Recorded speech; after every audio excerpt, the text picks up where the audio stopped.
turma, boa noite, boa tarde, bom dia para todo mundo. Nós estamos na aula de pneumatologia, a aula de número 4 no Instituto FASTEF, Formação Acadêmica, Saber Teológico e Filosófico.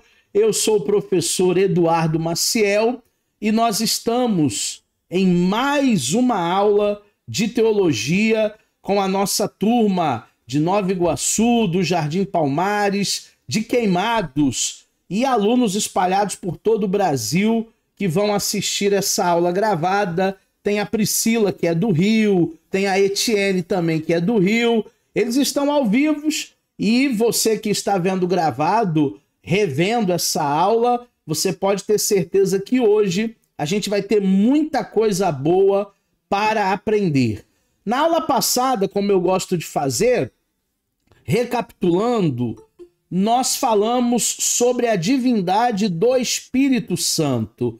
Por que que o Espírito Santo ele não é uma força, ele não é uma energia, ele não é um fluido? Porque o Espírito Santo ele é uma das 3 pessoas da Trindade, né? Portanto, o Espírito Santo ele é Deus. E também falamos na última aula sobre os atributos do Espírito Santo, que, diga-se de passagem, são os mesmos atributos de Deus: onipresença, onipotência. O Espírito Santo ele é o autor das Escrituras. As Escrituras Sagradas, elas têm aproximadamente mais de 40 escritores, mas o autor é um só, é o Espírito Santo. Vimos também que, além de todos os atributos, inclui todos os atributos de Deus Pai e todos os atributos de Cristo, que é o Deus Filho. Então, na aula passada, nós falamos basicamente sobre a divindade do Espírito Santo. Ele é Deus, ele é a 3ª pessoa da Trindade, e falamos também dos atributos do Espírito Santo. Falamos também sobre a personalidade do Espírito. Se você não viu a aula 3, por favor, vai lá no teu grupo de alunos, vai lá nas nossas aulas e reveja essa aula de número 3. A personalidade do Espírito Santo, ela é igual a Deus e igual a Jesus. Ele é uma persona, por isso que é uma trindade, né? O Deus Pai, o Deus Filho, o Deus Espírito Santo. O Espírito Santo, ele tem a sua personalidade. Ele se entristece, ele raciocina, ele decide, ele tem propósitos para a nossa vida. Então é muito importante que nós venhamos entender toda essa questão da presença de Deus e do Espírito Santo em si. Hoje, na aula 4, a gente vai começar falando sobre os nomes atribuídos ao Espírito Santo. Ah, professor, mas por que aprender sobre os nomes que o Espírito Santo recebe na Bíblia? Porque isso vai ampliar o nosso conhecimento bíblico. Quando nós estudamos sobre os nomes, esses nomes eles trazem significados. E esses nomes eles têm uma base bíblica.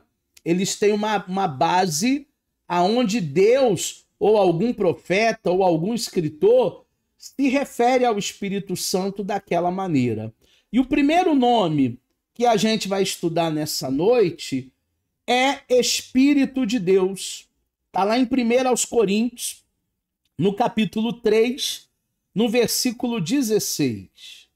Não sabeis vós que sois o templo de Deus e que o Espírito de Deus habita em vós?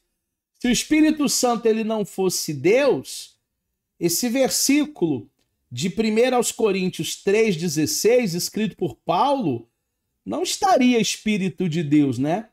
Estaria fluido de Deus, estaria força de Deus, estaria energia positiva. Mas Paulo ele é enfático a dizer que nós não sabemos que somos templo do Espírito de Deus? Então, se nós somos templo do Espírito de Deus, aonde quer que você vá, aonde quer que eu vou, o Espírito Santo que habita em mim, que me acompanha, que não me deixa sozinho em nenhuma jornada, em nenhuma empreitada, em nenhum momento, esse Espírito Santo habitando em nós, morando em nós, nos fortalece. A força que temos em Deus é porque o Espírito de Deus habita em nós. E por que dizer que ele habita em nós? Porque nós somos templo do Espírito Santo. Deus ele não habita em templos feitos por mãos humanas. Deus ele não habita em catedrais, em construções, tijolo, cimento, não. Deus ele habita em cada um de nós. Deus está comigo agora e Deus está com você aonde quer que você esteja. O segundo nome é Espírito do Senhor. E Espírito do Senhor também é citado por Paulo na segunda carta aos Coríntios, no capítulo 3, nos versículos 17 e 18. Ora, o Espírito do Senhor, ou melhor, o Senhor é o Espírito. E onde está o Espírito do Senhor, aí a liberdade. Mas todos nós, com o rosto descoberto, refletindo como um espelho a glória do Senhor, somos transformados de glória em glória na mesma imagem como pelo mesmo Espírito. Então, o que esse texto está dizendo? Que o Senhor é Espírito. E aonde há o Espírito, há liberdade. Que liberdade é essa? A liberdade de Cristo. Não confunda liberdade com libertinagem. Não confunda liberdade com bagunça. O próprio Paulo vai dizer, faça-se tudo decentemente e com ordem. Mas aqui nós temos mais um nome, o Espírito do Senhor. O Espírito do Senhor Deus. O Espírito Santo. E aonde há o Espírito Santo, há uma liberdade.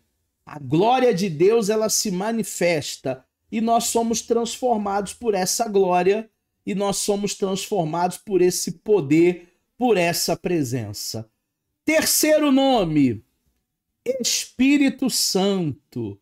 Eu acho que esse é o nome que mais aparece e que também nós mais nos referimos a ele, né? Atos 19, 2.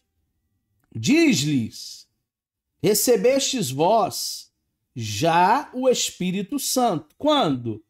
Quando crestes.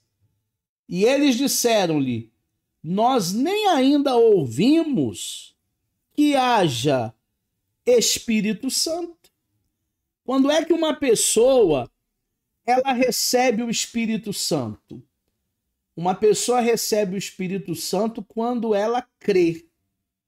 A gente não levanta a mão lá no apelo e primeiro aceita Jesus, aí depois de 1, 2, 3, 4, 5 anos recebe Deus, Pai, aí depois de 10 anos, 15 anos na igreja, a gente recebe o Espírito Santo. Não. Quando você crê, você recebe o Espírito Santo. Obviamente, no movimento pentecostal, a evidência do batismo no Espírito Santo ou com o Espírito Santo é o falar em línguas estranhas. Mas isso eu vou explicar no finalzinho da aula, quando chegarmos lá no batismo com o Espírito Santo. O movimento pentecostal pensa de uma forma, o movimento reformado pensa de outra forma, e eu vou explicar para todo mundo esse pensamento sobre o batismo com o Espírito Santo ou o batismo com fogo. Agora, quando é que ele entra na minha vida e passa a morar em mim? A partir do momento que eu creio. Segundo Atos, capítulo 19, versículo 2. Mas engraçado que muita gente nem tinha ouvido falar ainda do Espírito Santo. Ó, a gente desconhece Espírito Santo. Quem é Espírito Santo? O que é Espírito Santo?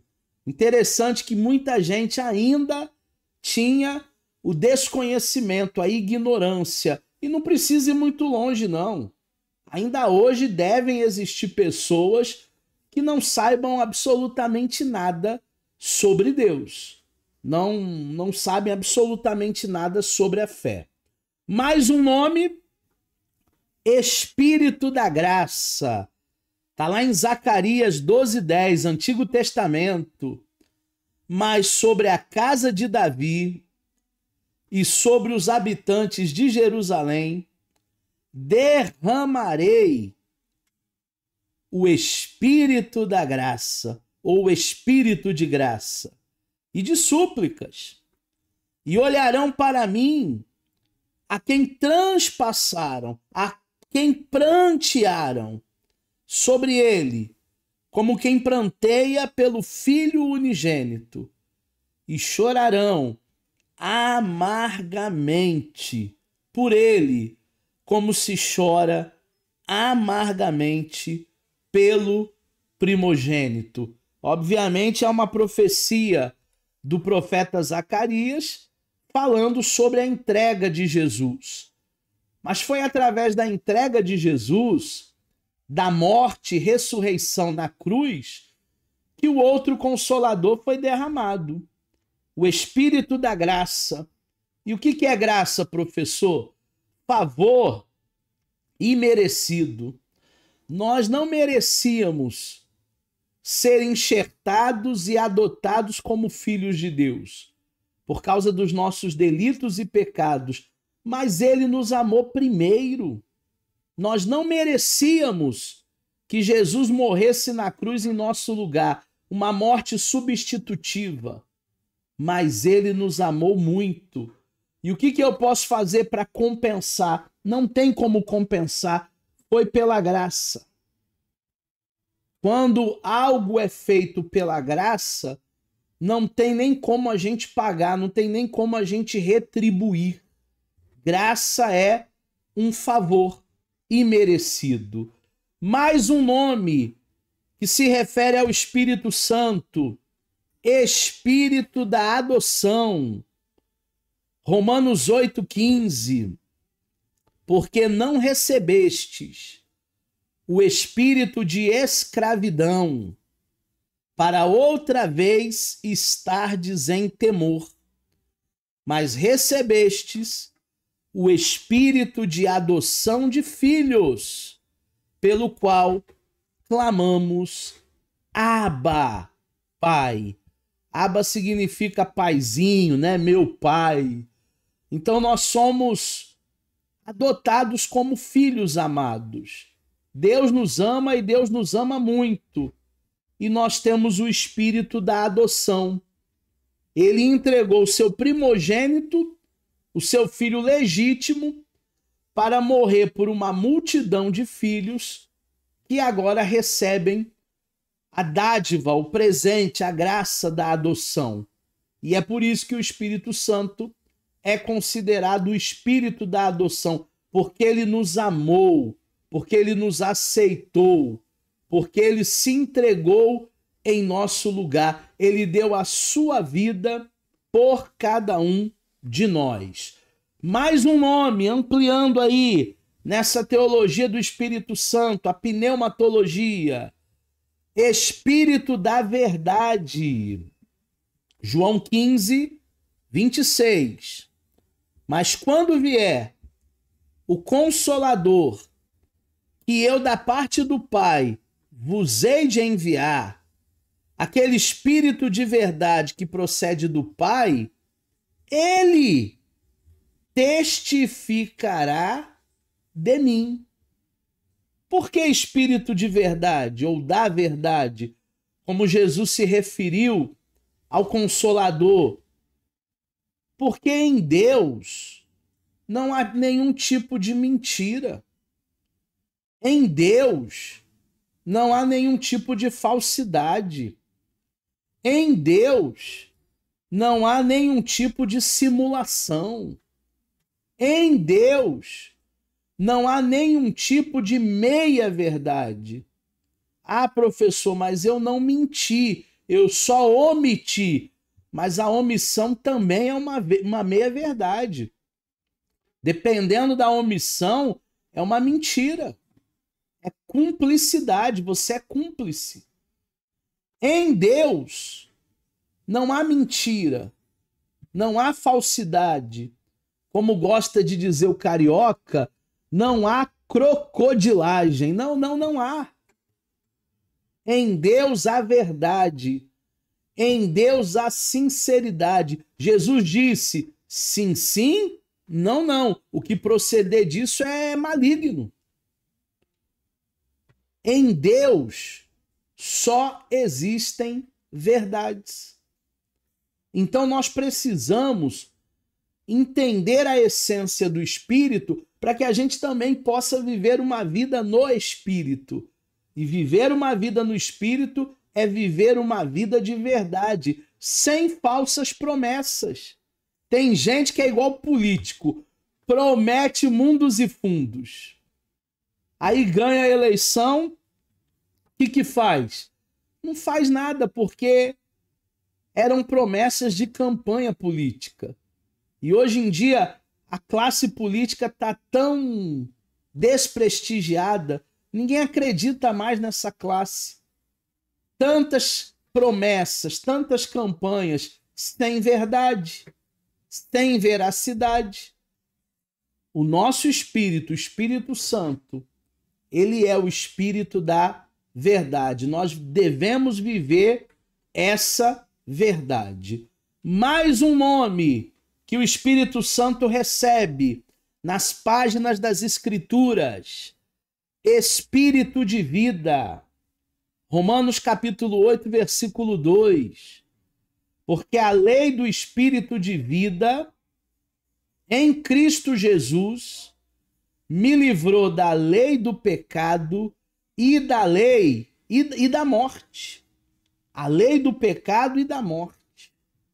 O Espírito de vida é aquele espírito da profecia de Ezequiel, do vale dos ossos secos. O espírito de vida é o espírito que entra na vida de Lázaro depois de 4 dias morto. Porque tinha um mito judaico que até 3 dias um morto podia ressuscitar. A partir do 4º dia era impossível. E Jesus ele chega justamente no 4º dia para ressuscitar Lázaro, para quebrar o paradigma, para quebrar o modelo. E ele diz assim: Lázaro, sai para fora, vem para fora. E o Lázaro ressuscita pelo Espírito de vida. Em Deus nós temos vida. Em Deus nós temos saúde. Em Deus, apesar de todas as dificuldades e de lutas e de humilhações, a gente permanece vivo. A gente permanece de pé. Nós não desanimamos. Essa é a essência. É você não desanimar, apesar de tudo que a gente enfrenta. E eu não estou dizendo que a sua vida é um mar de rosas, não. Jesus disse, no mundo tereis aflições. Mas apesar de todas as aflições que a gente vive constantemente nesse mundo, o Espírito de vida, ele nos dá um novo ânimo, uma nova força. Nada melhor quando você pode deitar a cabeça no travesseiro à noite, dormir e acordar de manhã com as suas forças renovadas, sabendo que as misericórdias do Senhor, elas se renovam a cada manhã, sabendo que o Espírito de vida está te dando vida, Zoe, a própria vida de Deus em nós. Até aqui alguma dúvida? Algum comentário? Edivânia, Priscila, Luciano, Ronaldo, Jean, Etienne, Sérgio, Caetano, Márcio, a Edivânia. Títulos atribuídos ao Espírito Santo. Nós já falamos dos nomes que foram atribuídos ao Espírito Santo. Agora nós vamos falar dos títulos que o Espírito Santo ele recebe. Títulos que vão além dos nomes. Primeiro título, Consolador, que no grego é Paráclitos ou Paracletos. Os títulos do Espírito Santo nos oferecem chaves para entendermos a sua pessoa e obra. A obra do Espírito Santo como Consolador inclui o seu papel como Espírito da Verdade que habita em nós. Qual é a função de um consolador, turma? A função de um consolador é a função de alguém que está ao lado, te apoiando nos momentos mais difíceis. Existem momentos que a gente está enfrentando uma situação tão delicada, um problema tão hard, uma situação, um período assim tão turbulento, que é sempre bom ter uma mão amiga, é sempre bom ter um braço que vai nos apoiar, que vai nos ajudar. A função do consolador é essa função de alguém que está do seu lado, te amparando, te ajudando, te dando apoio. E nós podemos até comparar com a função de um advogado. Porque o advogado, o que ele faz? Ele compra a nossa briga. Eu, por exemplo, tenho um advogado, o doutor Rafael Barradas. Ele é até nosso aluno do bacharel. E sempre que eu tenho algum problema, eu consulto o Barradas, o jurídico, né? Problema jurídico. Sempre que existe alguma coisa na lei que eu acho que eu estou sendo lesado, que eu acho que eu estou sendo passado para trás, eu consulto o doutor Barradas. Porque é aquele que está do meu lado e que compra a minha briga. É aquele que entende das leis. Eu não entendo das leis, eu não estudei direito, eu sou leigo no assunto.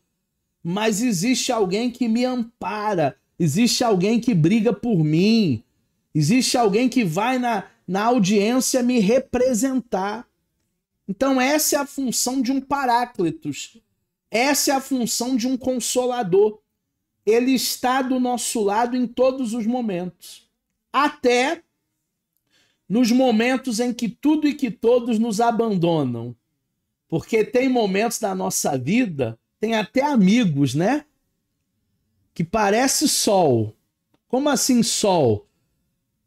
Só aparece quando o tempo tá bom.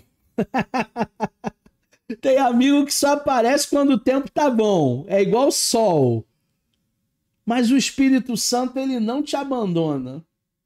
O Espírito Santo, ele está com você em todas as situações, em todos os momentos. Até nos momentos mais difíceis. Até nos momentos mais delicados. Ele é o Consolador. É sempre com ele que a gente pode contar totalmente. Um outro título que é atribuído ao Espírito Santo é ensinador. O Espírito Santo, ele pode e irá ajudar todo crente a interpretar e a compreender corretamente a palavra de Deus e a sua obra contínua nesse mundo. Ele nos levará ou nos lembrará toda a verdade. O Espírito Santo, ele também é alguém que ensina, tá, turma? Alguém que nos lembra de toda a verdade. Alguém que nos dá sabedoria para a gente estudar a Bíblia. Eu já conversei com várias pessoas que diziam assim, olha, há muitos anos atrás eu pegava a Bíblia e eu abria e eu não entendia nada. Mas graças a Deus, de um tempo para cá, parece que tem palavras ali que nos saltam os olhos e eu começo a ter uma perspectiva, um entendimento, uma iluminação. É o Espírito Santo, o ensinador, o nosso professor, porque nós não temos a capacidade de nós mesmos para nos acharmos assim, que somos os sabichões, que conhecemos tudo. Não. É o Senhor quem abre o nosso entendimento. É o Senhor quem abre a nossa mente. Essa promessa, no entanto, exige também que cooperemos com o nosso esforço. Devemos ler com cuidado e com oração. Deus jamais teve a intenção de fazer da Bíblia um livro difícil de compreensão para o seu povo. O que é o nosso esforço? É o trabalho de casa. Tem crente hoje que não quer mais ter o trabalho de pegar a Bíblia, uma perícope. O que é uma perícope? Uma perícope é uma parte de um capítulo, né? Um pedaço ali, uma porção. E existe crente que não quer pegar uma perícope, uma palavra, e meditar e deixar o Espírito Santo te iluminar. Ele prefere muito mais comprar um livro, um devocional, um café com Deus Pai, que parece que vem tudo mastigadinho. Só que, gente, até me perdoe, os devocionais e os café com Deus Pai são para pessoas que estão iniciando na fé. Você que, graças a Deus, já está na fé há algum tempo, você pode pegar a Bíblia e estudá-la por si só. Compra uma boa Bíblia de estudo, compra um dicionário bíblico ou uma enciclopédia bíblica e você vai fazer os seus estudos. E o Espírito Santo vai te iluminar. Agora tem muito crente que não quer ter esforço nenhum, aí pega tudo mastigadinho, esses devocionais da vida aí, e muitas vezes não é nem aquilo que o Espírito Santo quer falar contigo. É a opinião do autor. É a opinião de quem escreveu. É a opinião de quem viveu aquela experiência. Então tenhamos o Espírito Santo como nosso professor, mas façamos também a nossa parte. Façamos também o nosso dever.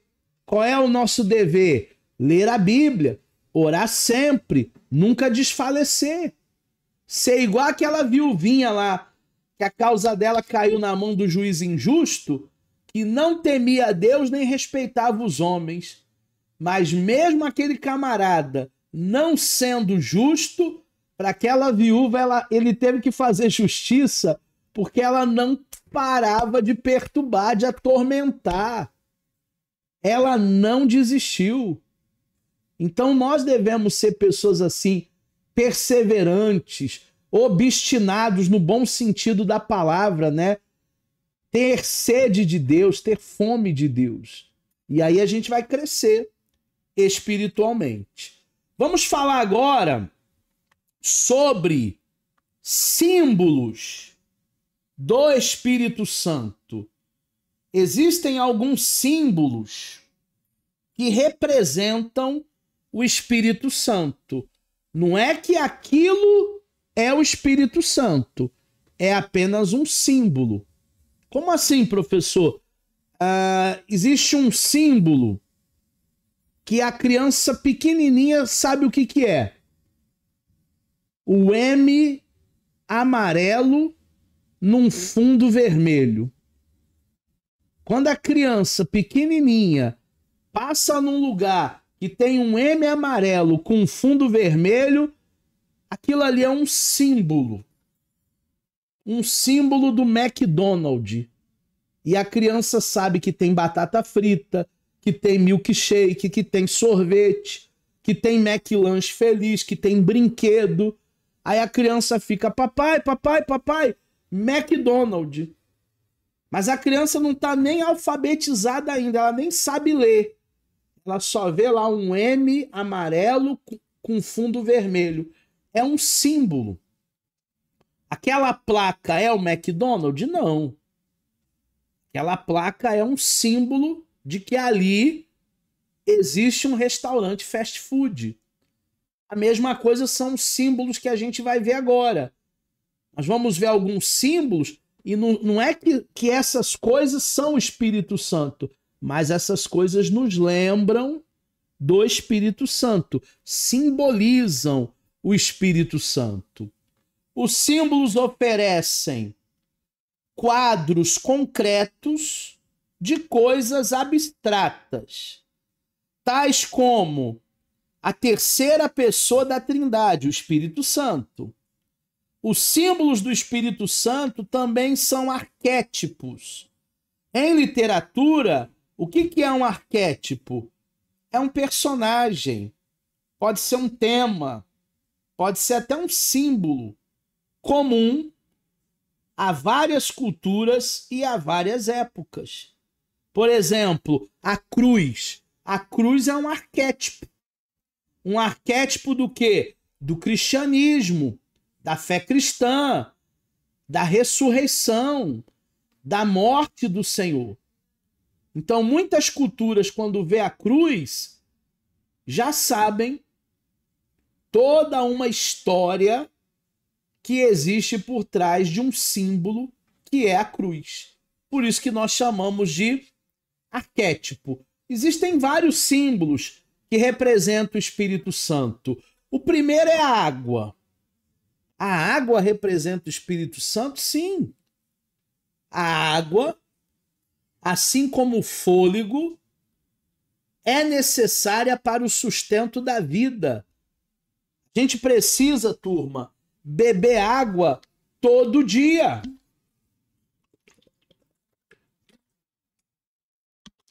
Todo dia eu bebo água, porque faz parte da vida. Para continuarmos vivos, a gente precisa se hidratar. Para continuarmos vivos, a gente precisa de água. Jesus prometeu rios de água viva. Lá em João 7,39 diz assim: e isso disse ele do Espírito. O fôlego e a água são tão vitais na hierarquia das necessidades físicas humanas e são igualmente vitais no âmbito do Espírito. Assim como eu preciso de pão, eu preciso do Espírito. Assim como eu preciso de água, eu preciso do Espírito. Assim como eu preciso de fôlego, estar respirando, eu preciso do Espírito. Por isso que a água é um símbolo da necessidade do Espírito Santo.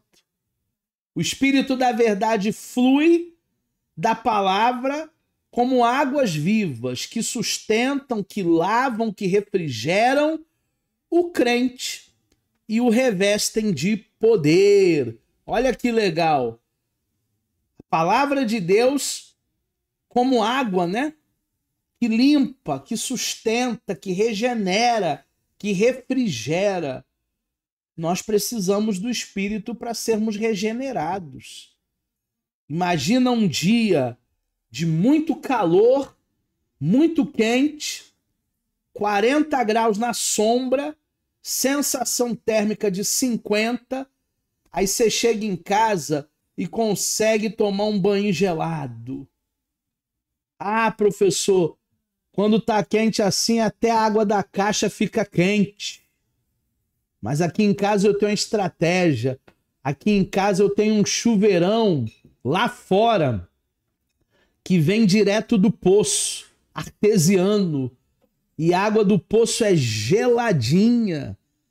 Pode estar 40 graus. Eu vou lá pro chuveirão e eu fico lá uns 30 minutos debaixo d'água. É um refrigério. O Espírito Santo, ele é o refrigério para nossa alma. Ele é o refrigério para o nosso espírito. Ele nos limpa, ele nos lava. Outro símbolo do Espírito, fogo. Ah, então significa que o Espírito Santo é fogo. Não, não. O Espírito Santo não é chama, é um símbolo. O aspecto purificador do fogo é refletido lá em Atos 2. Ao passo que uma brasa tirada do altar purifica os lábios de Isaías. Lembra que Isaías falou? Eu sou homem de impuros lábios. E Deus falou com ele, não, tem brasa no altar. No dia de Pentecostes, as línguas eram línguas de fogo que marcaram a vinda do Espírito Santo. Quando falamos em línguas de fogo, falamos em línguas impronunciáveis, línguas desconhecidas, mistérios de Deus, linguagem codificada. Igual quando você vai no banco, antigamente, né? Agora nem tanto, mas você ia no caixa eletrônico, mandava digitar a agência, aí saía lá os números. Mandava digitar a conta, aí saía lá os números. Mas na hora de você digitar a senha, não saía os números para ninguém ficar espiando a sua senha. A senha era representada por asterísticos, para ninguém saber a tua senha. A língua do Espírito Santo é uma língua codificada, como se fossem vários asterísticos, que nós chamamos na teologia de glossolalia ou glossolalia.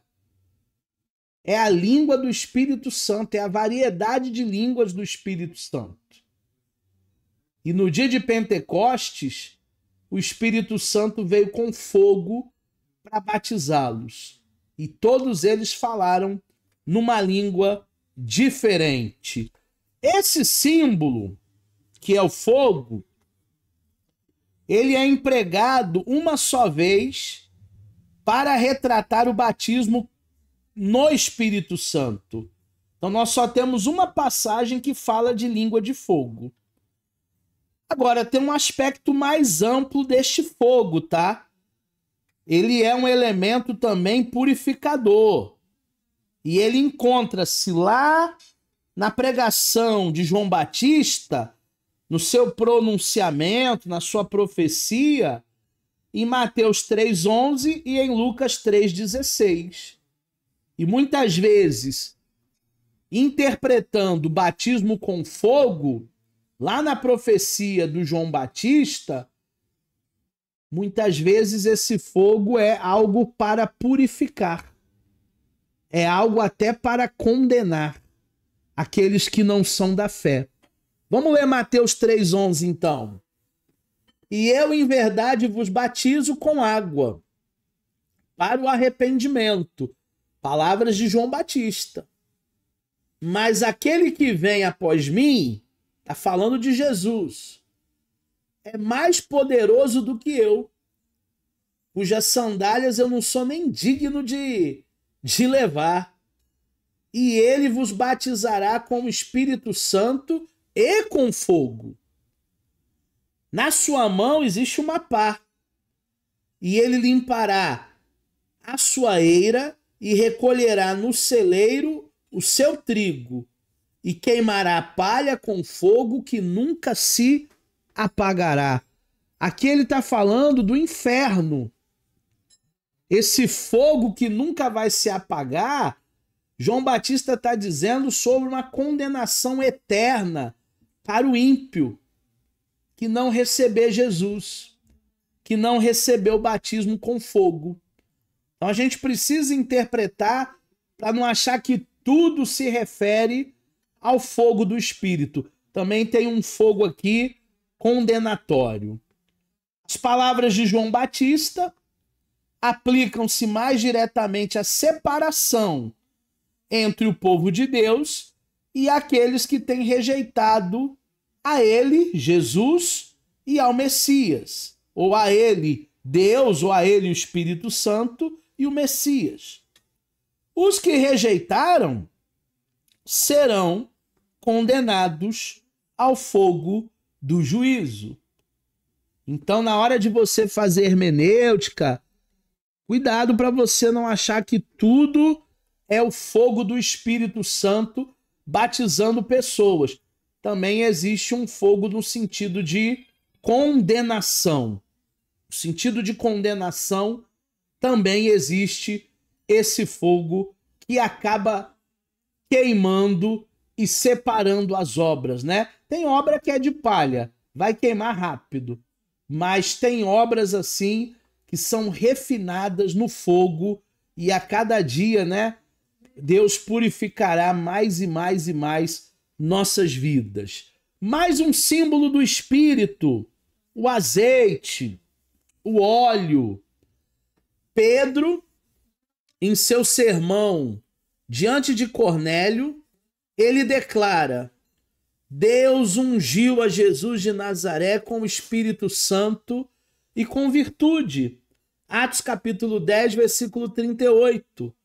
Ele está citando, na verdade, o profeta Isaías. Isaías 61, 1 e 2. Aonde Jesus ele proclama: o Espírito do Senhor é sobre mim, pois que me ungiu para evangelizar os pobres, parafraseando Isaías em Lucas 4, versículo 18. O azeite, turma, tem a ver com unção. A unção de Deus sobre as nossas vidas. O azeite, ele é símbolo, o óleo, né, ele é símbolo de uma obra especial que Deus quer fazer na nossa vida.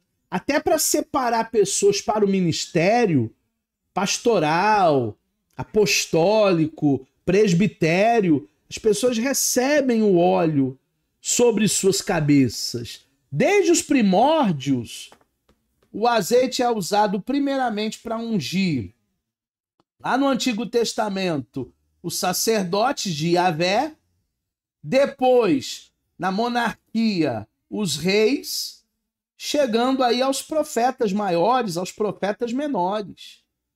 O azeite ele é símbolo de consagração divina do crente para o serviço no reino de Deus. Então tem muito a ver com a nossa missão e o nosso propósito ministerial. Mas o Espírito Santo é o óleo que cai na minha cabeça? Não. O óleo que foi derramado na minha cabeça já não existe mais, já secou. Mas a unção do Espírito Santo ela permanece até hoje. O óleo é apenas um símbolo que nos faz lembrar da presença do Espírito Santo, que nos faz lembrar da presença de Deus. Mas não que o Espírito Santo esteja contido numa lata de azeite. Que diga-se de passagem, cada dia está mais caro, hein? Azeite é ouro em líquido. Ouro em líquido. Mas é um símbolo. Mas não quer dizer que seja o Espírito Santo. Outro símbolo do Espírito é a pomba. O Espírito Santo ele desceu sobre Jesus na forma de pomba, segundo o relato dos 4 evangelhos. Mateus, Marcos, Lucas e João falaram que no batismo de Jesus o Espírito Santo desceu em forma de pomba. A pomba é o arquétipo da mansidão e da paz.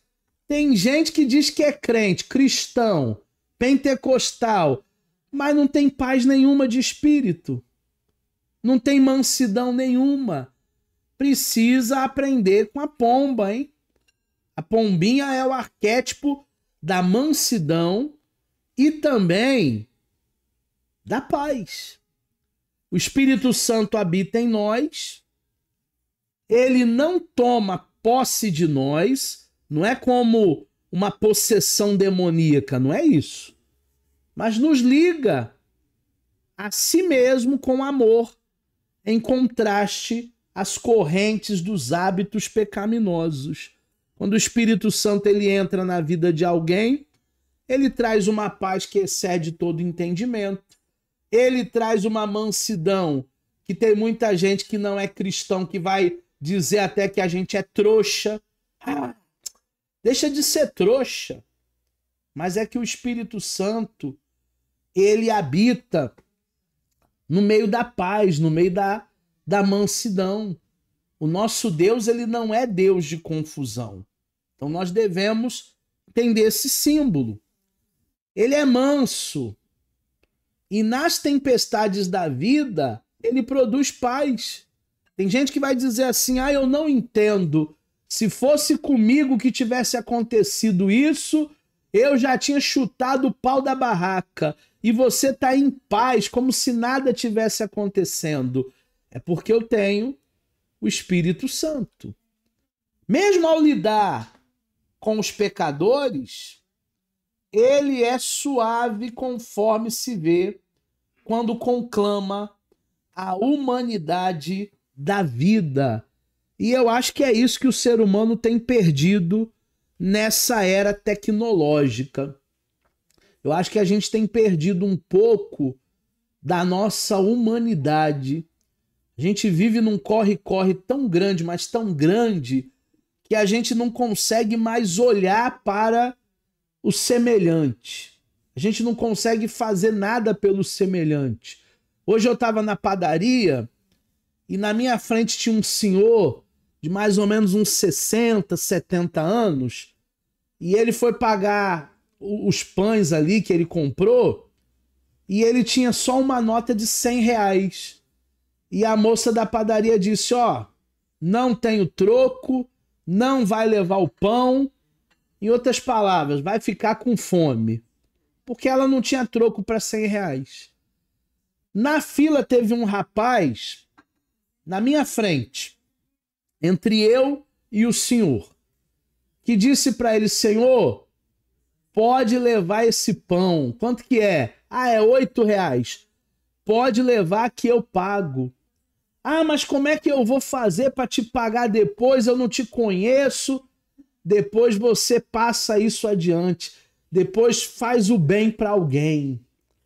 E eu vendo aquela cena ali, esperando na fila, eu achei bonita a atitude dele. Eu nem sei se ele é um cristão ou não, mas é uma atitude louvável, porque muitos cristãos não têm essa humanidade de pagar o pão para alguém, R$8. Não é porque ele não tinha dinheiro, ele tinha dinheiro, mas é que a menina não tinha troco.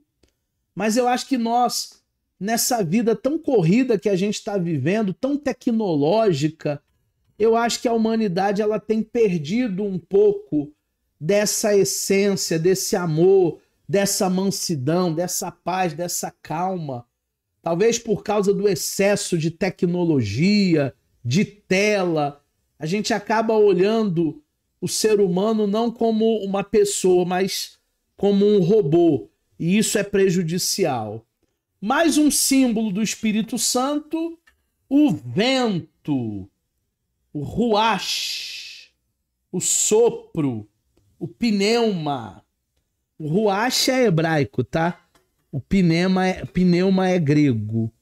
A palavra hebraica ruach tem um amplo alcance semântico, pode significar sopro, pode significar espírito, pode significar vento e é empregado em paralelo com nefesh. Nefesh é o significado básico dessa palavra. É o ser vivente, é o fôlego da vida. É tudo que tem fôlego. Nefesh.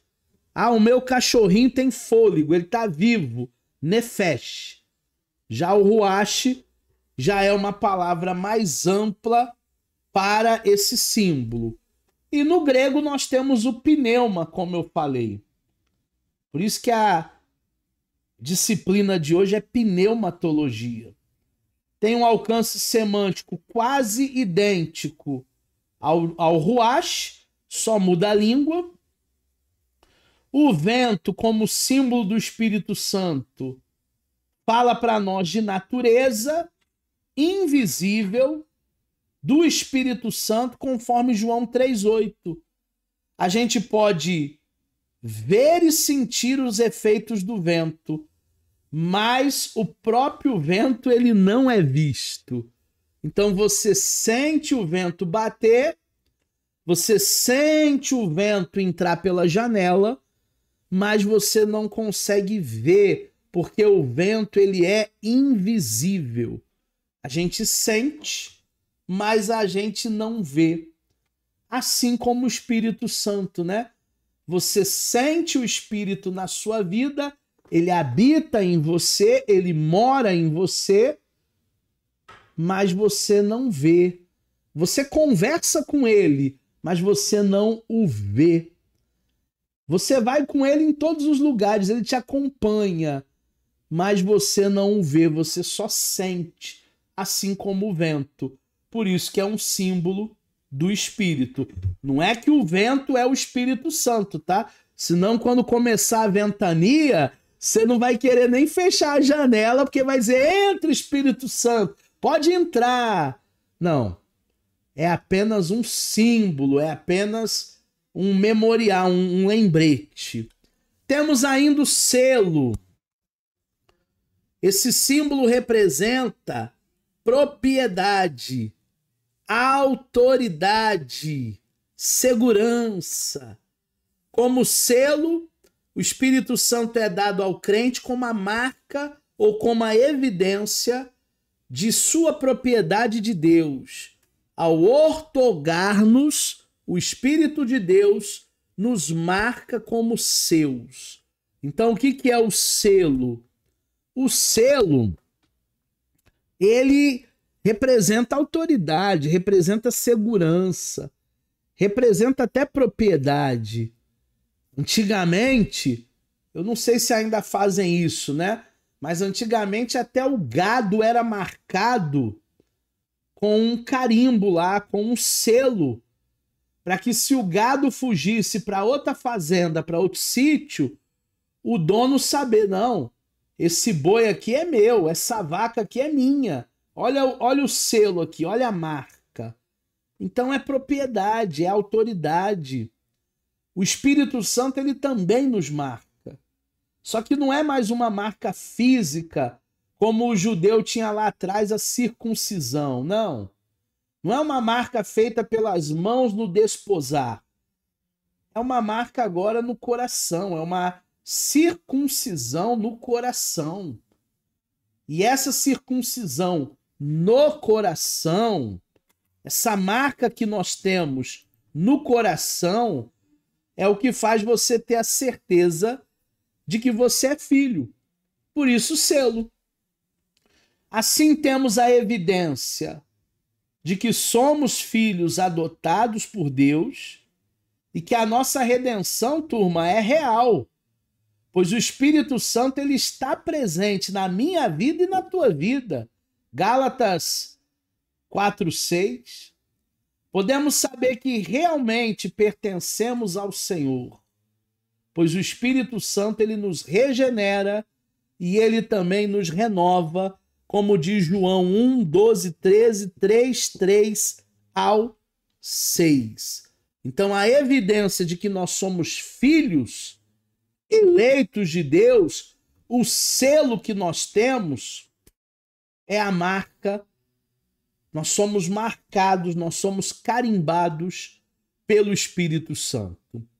E o último símbolo que a gente vai estudar é o penhor. O que é o penhor? É a garantia. O Espírito Santo é o penhor, é o sinal da nossa herança. Isto é numa primeira prestação, numa primeira parcela inicial. No presente, era o Espírito Santo concedido aos crentes como uma parcela ou um quinhão. inicial por conta do que vamos receber no futuro. Quando uma pessoa ela penhora os seus bens, ela pega um empréstimo para fazer alguma coisa, para pagar a sua dívida, e ela dá como garantia determinado bem, pode ser a casa, pode ser o carro. Se ela não pagar a dívida, aquele credor vai lá e toma o carro, toma a casa. É uma garantia. Hoje em dia, o seu nome limpo é a sua garantia de crédito. Então, se você tem o nome limpo, você pode abrir qualquer financiamento que vai aprovar. Agora, quem não tem o nome limpo hoje não consegue fazer absolutamente nada a crédito, a prazo, porque não tem penhor, não tem garantia. É mais ou menos essa a ideia. Sua presença e sua obra em nossas vidas são uma entrada, são uma garantia por conta da nossa herança. Garantia do quê, professor? Garantia de que um dia nós não estaremos mais aqui. O nosso reino nem aqui é. Garantia de que nós vamos morar com Jesus. Garantia de que nós vamos viver para Deus eternamente. Essa garantia, esse penhor que cada um de nós temos através do Espírito Santo. Antes de eu falar sobre o batismo com o Espírito Santo, que é o nosso último assunto da noite, da aula, se você está assistindo gravado de manhã, de tarde, alguém quer falar? Alguém tem alguma pergunta até aqui? Priscila, Edivânia, Etienne, Jane, Gabriel, Mônica, Márcio, Sérgio, Ronaldo, Suelen, Luciano e mais gente aí que eu não tô vendo. A Edivânia, pode falar, Edivânia, eu te ouço. Que é o nosso último tema, o batismo com o Espírito Santo.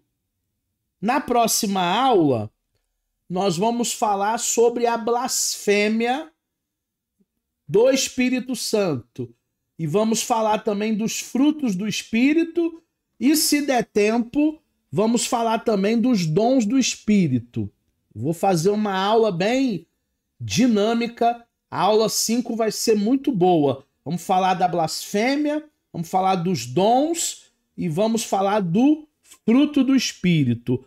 Mas hoje a gente vai fechar a aula 4 falando sobre o batismo com o Espírito Santo.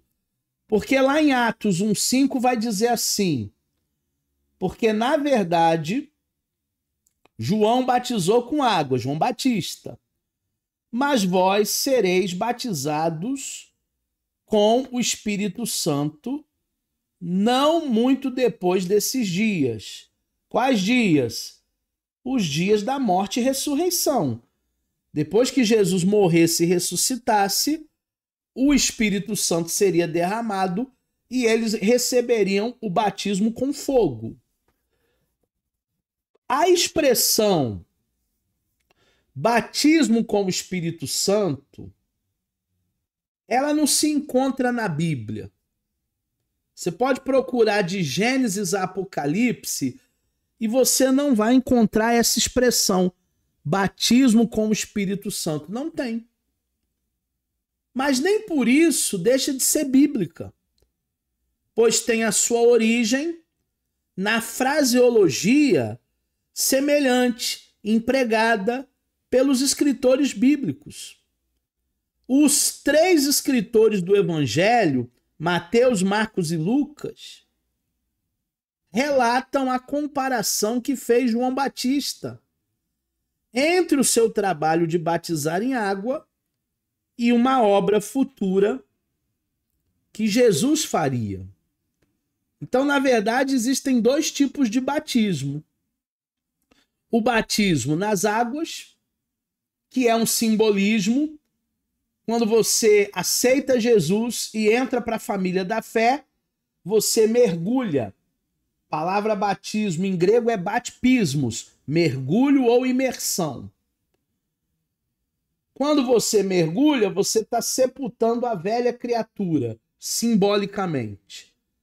E quando você levanta das águas, a nova criatura está ressurreta, ressuscitada. A nova Edivânia, o novo Luciano, o novo Jean, a nova Etienne, a nova Jane, o novo Márcio, a nova Mônica, o novo Ronaldo. Novas criaturas em Cristo Jesus. Esse é o simbolismo do batismo. A nova Suelen, o novo Gabriel, a nova Renata. Esse é o simbolismo do batismo. Lucas emprega a terminologia em Atos 11:16, ao narrar como Pedro interpretou a experiência lá na casa do Cornélio, explicando aos crentes em Jerusalém como Cornélio recebeu o Espírito Santo. Pedro lembra as palavras do Senhor: sereis batizados com o Espírito Santo. Parece que essa terminologia encaixava-se no pensamento de Pedro como perfeita para descrever a experiência de Cornélio ao falar em línguas. Glossolalia, glossolalia. Aqui começa o debate dos pentecostais e dos renovados. Dos pentecostais e dos reformados. Não renovados, não, reformados. Porque a fé renovada, reformada, quem são os reformados? Batistas, presbiterianos, congregacionais. Eles vão dizer que não é necessário glossolalia, porque tem muita gente que fala em língua estranha. Não é a língua do anjo, hein? Pelo amor de Deus. Eu nem sei qual é a língua que o anjo fala. Por favor. Não é língua do anjo, não. Língua estranha. Glossolalia. O batista, o congregacional, o presbiteriano vai dizer assim: o que adianta falar em línguas estranhas e depois ficar fazendo fofoca da vida do outro na cantina da igreja? Não adianta nada. Para os reformados, a evidência do batismo não é o falar em línguas. Para os reformados, a evidência do batismo são os frutos, que é o nosso tema da próxima aula, aula 5. Na aula 5 eu vou falar dos frutos do Espírito. Para os reformados, o que vale é você ter fruto. E não ficar falando igual Babel. Já para os pentecostais, baseados na experiência de Pedro na casa de Cornélio, a evidência do batismo para os pentecostais é o falar em língua. Você só tem o Espírito Santo se você falar em línguas. Você só pode ser obreiro da igreja se você falar em línguas. Você só pode ser levantado a presbítero, a diácono, se você falar glossolalia. Caso contrário, você ainda não tem o verdadeiro encontro com Deus ou a verdadeira experiência completa com Deus, que é o batismo com o Espírito Santo. Então existem duas opiniões. Professor, quem está certo, quem está errado? Ninguém. Ninguém está certo, ninguém está errado. São teologias. Cada um tem a sua teologia. Cada um tem a sua interpretação. Se você é pentecostal, respeita o reformado. Se você é reformado, batista, presbiteriano, respeita o pentecostal. A grande pergunta que se formula quanto ao batismo com o Espírito Santo é a quem se destina o mesmo.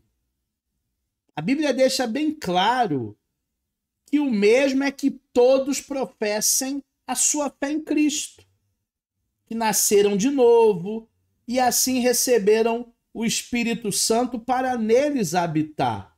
Então, o propósito de sermos batizados no Espírito Santo, de termos o Espírito Santo na vida, falando glossolalia, falando língua estranha ou não, o propósito é para você entender que você agora é um povo diferente, que você agora faz parte da família de Deus. E como família de Deus, a gente precisa ir por todo mundo, pregar o evangelho a toda criatura e viver uma vida no Espírito. Porque quando você vive uma vida no Espírito, suas atitudes são diferentes. Sua vida é diferente, pode ter certeza. Portanto, destina-se àqueles corações cujos corações pertencem a Deus, por terem abandonado os maus caminhos, a vida de pecado, e é mantido mediante a mesma dedicação sincera a Cristo. Assim, se o Espírito Santo realmente estiver operando em nós plenamente, viveremos em maior conformidade com a santidade de Deus. Eu vejo muito cristão dizendo que a vida cristã ela é muito difícil, que ela é muito penosa, que ela é muito sacrificante. Eu vejo muita gente dizendo que a vida cristã é muita renúncia. Você querer fumar e não fuma, você querer beber e não bebe, você querer sair com a mulherada e não sai com a mulherada, ou com a homizada. Gente, eu não vejo vida cristã assim, não. Porque quando a gente recebe o Espírito Santo, a gente faz por amor, não por obrigação ou por religiosidade. Eu não vejo a vida cristã, mesmo sendo uma vida de renúncia, como uma vida penosa, como um peso. Esses dias eu cheguei numa igreja para dar aula, acho que eu já contei para vocês, os mais antigos aí já me ouviram. Cheguei numa igreja para dar aula, estou estacionando o carro no estacionamento da igreja, me deparei com o pastor presidente. Aí fui falar com ele no estacionamento. Oi, pastor, a paz, como é que o senhor tá? Ah, Eduardo, tô levando melhor do que eu mereço. Sabe um peso de 1 tonelada? Vida cristã, quando nós somos cheios do Espírito, na minha opinião, não pode ser assim, não. Não é que é uma vida leve, não é que é uma vida descompromissada, não é isso. Mas o próprio Espírito Santo nos dá o seu fardo que é suave, que é leve. Não é para a gente viver sobrecarregado, oprimido. Aqueles que afirmam ter a plenitude do Espírito, mas vivem uma vida contrária ao Espírito da santidade, eles estão enganados, eles estão mentindo. Tem gente que está dentro da igreja se auto-enganando, mentindo para si mesmo. Aí não fumou, não bebeu, não saiu com a mulherada e vai para o inferno do mesmo jeito. Vai para o inferno do mesmo jeito. Porque não vive uma vida regrada em Deus. Aqueles que manifestam dons espirituais e milagres, sinais espetaculares, oratória inspiradora, mas não têm uma vida verdadeira de fé, uma vida verdadeira de amor, uma vida verdadeira de retidão, uma vida que não estão agindo segundo o Espírito Santo, mas segundo o espírito impuro, que não é o Espírito de Deus. Então, turma, não se enganem. Deus não se deixa escarnecer. Tudo que o homem semear, isso também colherá. Se nós estamos vivendo uma vida cristã, é para viver, como diz o carioca, a vera, de verdade. Não com meias verdades, não meio barro, meio tijolo. Se é para viver uma vida cristã, é para viver uma vida sincera. Concluindo a aula de hoje, qual é o propósito, então, do batismo com o Espírito Santo? A derradeira questão relacionada à ideia do batismo com o Espírito Santo é o propósito da experiência. Experiência com Deus, vida nova, novidade de vida. Qualquer consideração do assunto deve indicar a razão dessa obra especial e a necessidade que visa cumprir. O Senhor, ele nos batiza com o seu Santo Espírito para um propósito especial, para que nós vivamos uma vida cristã autêntica, verdadeira, sem mimimi. Tem muito crente que é mimizento. Ai, vou sair da igreja. Vai sair da igreja por quê, irmão? O pastor passou e não me deu a paz. Entendi, irmão, que o pastor tá tão atarefado, tá naquele corre-corre, que se ele for dar a paz para todo mundo, ele não vai fazer o culto. Para de mimimi e vai buscar o Espírito Santo, que é aquele que te fortalece, te enche de garra, te enche de força. Com o Espírito Santo nós podemos, eu posso, todas as coisas, porque o Espírito Santo ele me fortalece.